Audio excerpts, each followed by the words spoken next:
आगामी निवडणुकांची तयारी सुरू झाली आहे. पाहूयात त्या संदर्भातल्या टॉप 9 बातम्या. निवडणुकांमुळे नागपुरातील हिवाळी अधिवेशन पुढे ढकलले जाण्याची शक्यता. 8 डिसेंबरपासून होणारं अधिवेशन 10 दिवस पुढे जाण्याचा अंदाज. अनौपचारिक चर्चेत बावनकुळेंची माहिती. अजितदादा माहितीमध्ये आले नसते तर 100 जागा मागितल्या असत्या आणि 100 जागा निवडूनही आणल्या असत्या. जळगावमध्ये कार्यकर्त्यांना मार्गदर्शन करताना मंत्री गुलाबराव पाटील यांचं वक्तव्य. राष्ट्रवादीचे मंत्री माणिकराव कोकाटे यांना कुटुंबातूनच आव्हान. सिन्नरच्या सोमठाणे गटातून बंधू भारत कोकाटेंची भाजपकडे उमेदवारीची मागणी, तर कोकाटेंच्या कन्या सिमंतिनी कोकाटेही इथूनच निवडणूक लढण्यास इच्छुक.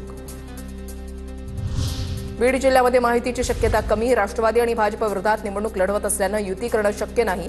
राष्ट्रवादीच्या पदाधिकाऱ्यांची भावना. लवकरच बैठक घेऊन निर्णय घेणार, नेत्यांचं पदाधिकाऱ्यांना आश्वासन. परभणी आणि हिंगोली जिल्ह्यामध्ये राष्ट्रवादी काँग्रेस पक्ष स्वबळावर निवडणुका लढण्याची शक्यता. भाजपकडून हिंगोली आणि परभणीमध्ये स्वबळाची भाषा. निर्णय जिल्हा स्तरावर घेण्यात यावा. राष्ट्रवादीच्या वरिष्ठ नेत्यांचा बैठकीमध्ये निर्णय. परभणी जिल्ह्यामध्ये भाजप स्वबळावर लढणार. भाजप पूर्ण ताकदीनं निवडणुकीमध्ये उतरणार.